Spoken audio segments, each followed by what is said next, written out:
Hello everyone. क्या हाल चाल है आप लोगों के? भाई कैसी चल रही है तैयारी? बढ़िया कर रहे हो नहीं कर रहे हो? और देखो यार, पढ़ाई तो करनी ही पड़ेगी। और कई बार हम लोग बात करते हैं कि लक भी बहुत इम्पोर्टेंट हो जाता है हमारे, जब हम लोग प्रिपरेशन करते हैं। तो अगर लक को बीट करना है तो भाई हमें हार्ड वर्क कितना करना पड़ेगा ना, कि 1% भी लक इधर उधर होता है तो भी हम लोग कुछ चीज़ें निकाल लें। ठीक है, तो इसलिए लगे रहो।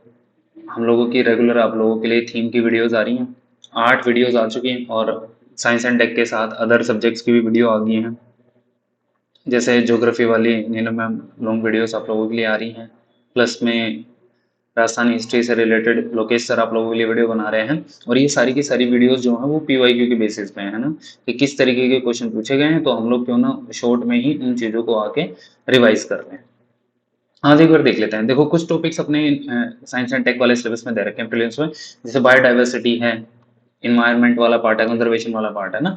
तो इनसे कैसे क्वेश्चन आते हैं, ये तो हम लोग इस वीडियो में देखेंगे, बट है ना, आप इस टॉपिक से ना बहुत इजीली मार्क्स स्कोर कर सकते हो, क्योंकि ना ये ऐसे टॉपिक हैं जिनमें ना लिमिटेड सा कंटेंट है, कोई ज्यादा कंटेंट की जरूरत नहीं है इसमें। आपको लिस्ट बनानी है, आप टेबल बना के भी हर एक चीज की लिस्ट बना लोगे ना, तो भी आपको रिवीजन में बहुत हेल्प हो सकती है। हालांकि वो हम लोग अलग अलग वीडियो में कवर भी करेंगे, है ना। मैं अभी आपको बताऊंगा कि किस तरीके के क्वेश्चन आते हैं, और फिर वो अलग अलग पीडीएफ में मैं आपको प्रोवाइड करूँ। इस वीडियो में हम लोग इन टॉपिक से रिलेटेड जो भी पीवाईक्यूज आए हैं वो एक बार हम लोग देखते हैं। तो आपको, ताकि जब आप रिवीजन करो तो आपको आइडिया लग जाए कि हाँ यार, मेरे को ये चीज जो है पढ़नी चाहिए या नहीं पढ़नी चाहिए। देखो भाई, पीवाईक्यूज आइडिया तो दे देते हैं कि यार मेरे को कितना डीप में जाके पढ़ना है।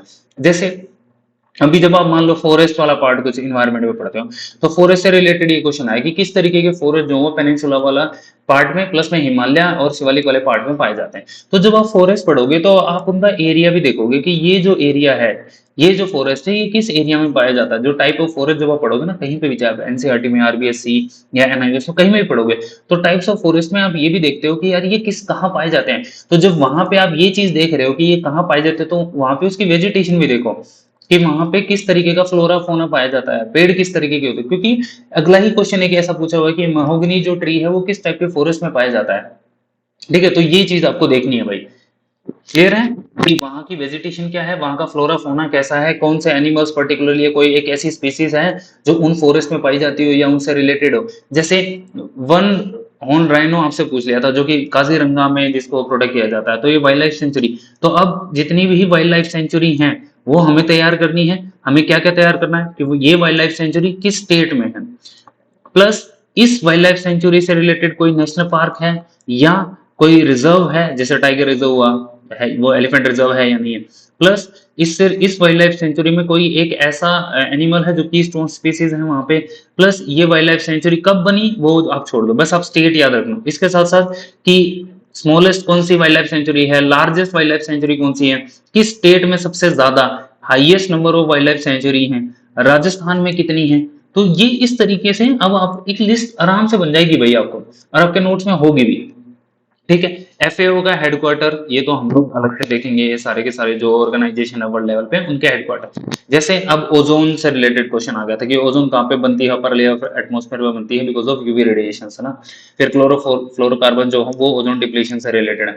तो देखो, अब जितने भी एनवायरमेंट में, जैसे क्लाइमेट चेंज हो गया, ग्लोबल वार्मिंग हो गया, डिफोरेस्टेशन हो गया, ओजोन डिप्लीशन हो गया, ये हमारे मेंस के सिलेबस में पहले एज इट इज मेंशन थे।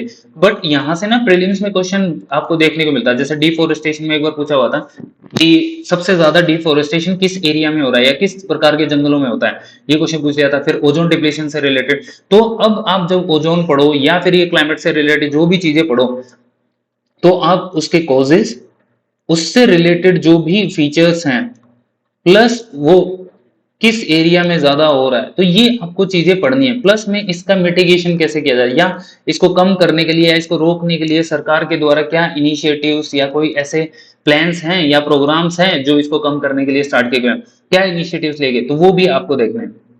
फिर जैसे historic conference on biological diversity held in Rio de Janeiro 1992, इसको क्या बोलते हैं, तो इसको अर्थ समिट बोलते हैं ना। अर्थ समिट के बाद में ही बहुत सारी चीजें निकल के आती है, जैसे सस्टेनेबल डेवलपमेंट वाला पार्ट है। ओके, फिर हम लोग काम करने लगते हैं एमडीजीज पे, फिर एसडीजीज को, एसडीजी अपने स्टेटस में दे भी रखा है ना, 17 एसडीजीज हैं और 169 टारगेट्स हैं इसमें। तो ये सब हम लोग पढ़ते भी हैं। तो जो भी कॉन्फ्रेंसेज रिसेंट में हो रही है या प्लस में जो कोई मेजर कॉन्फ्रेंस हुई हो, उसको क्या बोलते हैं, वो कहाँ पे हुई, किस साल में हुई, इससे रिलेटेड चीजें आपको पता होनी चाहिए। इंडिया पार्टिसिपेट किया नहीं किया, तो ये भी जरूर आप ध्यान रखना। फिर जैसे कन्वेंशन, कन्वेंशन का मैं आपको बताता हूँ।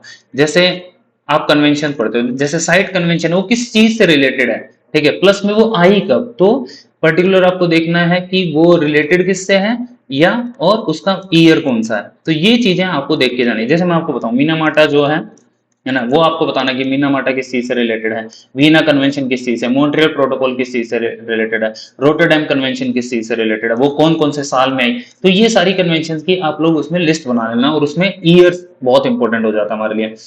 फिर जैसे ये बर्ड सेंचुरी या रामसर साइट्स या वेटलैंड्स जो है, वो अभी आप लोगों ने न्यूज में देखा हुआ कि 101 वेटलैंड साइट्स हो गई हैं। 101 जो वो ग्लो अपना अरुणाचल प्रदेश में बना, अरुणाचल प्रदेश का ये पहला वेटलैंड साइट है। ओके, और अगर भारत का बात करें तो वो 101 वहां है। तो सबसे ज्यादा किसमें है, तमिलनाडु में है, फिर उसके बाद किसमें है, यूपी में है। यूपी में कितने हैं, 13 है टोटल, और तमिलनाडु में हम लोग देखते हैं तो 20 वेटलैंड साइट्स ऐसी हैं। फिर आप लोग कमेंट सेक्शन में बताना कि राजस्थान में ऐसी कितनी वेटलैंड साइट। तो वेटलैंड साइट्स आप पढ़ोगे, किस स्टेट में है, किसमें ज्यादा है, किसमें कम है, सबसे बड़ी कौन सी है, सबसे छोटी कौन सी है। जैसे रेणुका जो है वो हिमाचल प्रदेश में, वो सबसे छोटी वेटलैंड साइट है। तो ये चीजें करंट अफेयर्स में भी होती है, प्लस में आप जहां से भी पढ़ रहे होते हो इन्वायरमेंट वाला, वहां पे आपको ये चीजें मिलती हैं।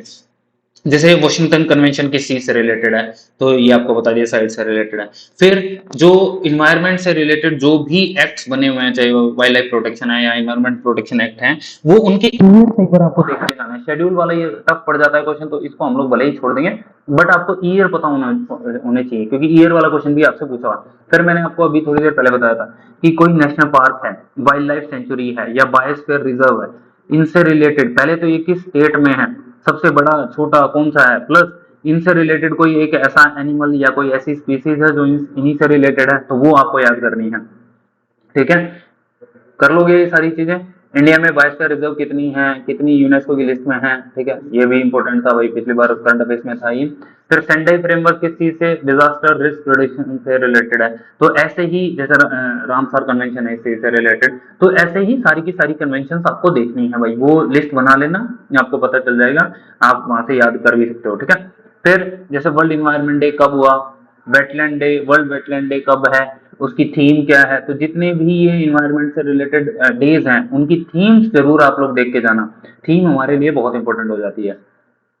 फिर मैंने आपको बताया था जो एक्ट हैं, एक्ट से रिलेटेड आपको ईयर पता होना चाहिए, क्योंकि ईयर भी पूछे जाते हैं। फिर क्योटो प्रोटोकॉल, ठीक है, क्योटो प्रोटोकॉल ओजोन से सॉरी क्लाइमेट चेंज से रिलेटेड है। तो ऐसे ही सारी कन्वेंशन, जैसे बोन कन्वेंशन है वो आपको पता होना चाहिए, ओजोन डिप्लीशन से रिलेटेड वियना कन्वेंशन है, मॉन्ट्रियल प्रोटोकॉल कौन सी है, तो ये आपको ध्यान में रखना है। फिर इन बायोडाइवर्सिटी कंजर्वेशन में ना एक एक्सीटू और इंस्टीट्यूट दो कॉन्सेप्ट है कि हमें बायोडाइवर्सिटी को कंजर्व करना है, क्या हम उससे बाहर, उसके एरिया से बाहर ले जाके कर रहे हैं, या फिर हम उसी एरिया के अंदर उस बायोडाइवर्सिटी को प्रोटेक्ट कर रहे हैं, तो उसको बोलते हैं इन सीटू। तो इनके एग्जांपल्स हमें पता होने चाहिए। जैसे जू में आप लोग देखते होंगे, जू में बाहर से एनिमल्स को लाके रखा जाता है, तो बाहर उन लोगों को, उनको एक इस तरीके का एनवायरनमेंट प्रोवाइड किया जा सकता है, किया जाता है, ताकि उनको कंजर्व किया जा सके। तो वो एक्स सीटू का एग्जाम्पल। ऐसे ही ये जो है आपको, आप कोई भी बुक पढ़ोगे ना, जैसे आप यहाँ से मैं आपको बताता हूँ, मैं ये पीडीएफ भी शेयर कर दूंगा आपको, ये मैंने एनसीईआरटी के ये नोट्स हैं, तो एनसीईआरटी में आप जाके देखोगे, मैं आपको दिखा देता हूँ। हाँ ये रहे ना, ठीक है, यहाँ पे देखो, ये जो है एक्सी2 के एग्जांपल है। एक्सी2 के एग्जांपल जैसे मैं आपको बताता हूँ, जूलॉजिकल पार्क हो गया, बोटेनिकल गार्डन है, वाइल्ड लाइफ सफारी पार्क है, सीड बैंक है, ये सब किसके एग्जांपल है, एक्सी2 के, क्योंकि ये ऑफ साइड जाके उनको प्रोटेक्ट किया जाता है, ऐसे स्टेप्स लिए जाते हैं ताकि उनको प्रिजर्व किया जा सके।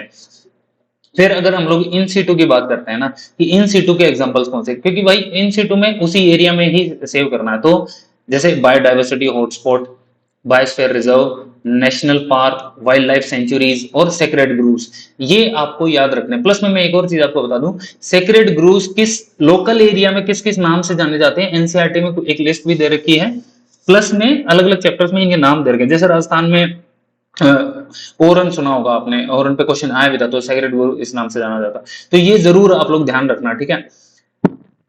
ओके, तो ये यहाँ से क्वेश्चन आ सकता है। प्लस में मैं एक और चीज बता दूं जो आपको करनी है, बायोडाइवर्सिटी हॉटस्पॉट, कितने बायोडाइवर्सिटी हॉटस्पॉट हैं, इनकी क्या क्राइटेरिया कि 70% ऑफ द बायोडाइवर्सिटी है जो लॉस हो चुकी होती है, वहां से 1500 से ज्यादा जो है एंडेमिक मस्कुलर प्लांट स्पीसीज होने चाहिए, ठीक है। फिर कितने आइडेंटिफाई कर चुके, 25 आइडेंटिफाई कर चुके। इंडिया में कितने हैं, 4। कौन कौन से, western Ghats, Sri Lanka, Himalaya, Indo Burma, Sundaland, तो ये 4 हैं, ध्यान रखना, ठीक है।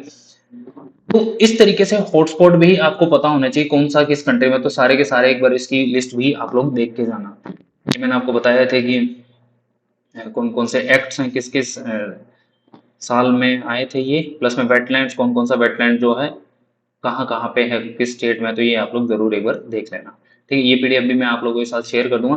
तो ये इस तरीके के पीवाईक्यूज पूछे गए हैं। प्लस में मैंने आपको बोला था कि कन्वेंशन, जैसे वियना कन्वेंशन आपको पता हो, Montreal protocol, Rotterdam, Stockholm, Basel, Cartagena, ये किस किस चीज के ऊपर बनी हुई है, ठीक है। एजेंडा 21 क्या था, उसके क्या फीचर, तो ये भी एक बार आप पढ़ लेना।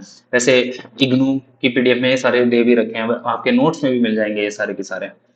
तो ये हमारे थीम 9 थी, ठीक है। इसमें हम लोगों ने इन्वायरमेंट, बायोडाइवर्सिटी कंजर्वेशन वाला पार्ट देख लिया, इससे रिलेटेड क्वेश्चन। अब आप तैयारी करते टाइम इन चीजों को ध्यान रखना। मैं एक बार फिर से आप लोगों को थोड़ा सा बता देता हूँ इसमें ना, कि अब आप क्या करना। देखो सिंपल है, मैं अलग अलग वीडियो में हम कवर भी करेंगे, बट आप रिवाइज करते टाइम ध्यान रखना। नेशनल पार्क की एक लिस्ट बना लो, वाइल्ड लाइफ सेंचुरीज की लिस्ट बना लो, कन्वेंशन की लिस्ट बना लो, बायोस्फीयर रिजर्व की लिस्ट बना लो, टाइगर रिजर्व की लिस्ट बना लो, ठीक है। फिर आप देखना जो बायोडाइवर्सिटी हॉटस्पॉट हैं, वेटलैंड्स हैं, इन सब की लिस्ट बना लो। प्लस में ये किस स्टेट में है, कौन से साल में आए, किस इससे रिलेटेड कोई कोई स्पीसीज है या नहीं, तो ये चीजें आपको कवर करनी है। ये आपको हम लोग पीडीएफ बना के दे भी देंगे, ठीक है। आप लोग कमेंट सेक्शन में कर देना पीडीएफ, कमेंट कर देना पीडीएफ, ठीक है। जिसकी पीडीएफ आप मांगोगे वो पीडीएफ आप लोगों को टेलीग्राम चैनल पे शेयर कर दी जाएगी। तो ये था भाई, और आपको ये वीडियोस कैसे लग रही हैं आप कमेंट सेक्शन में जरूर बताया करो। तो that's all, thank you so much.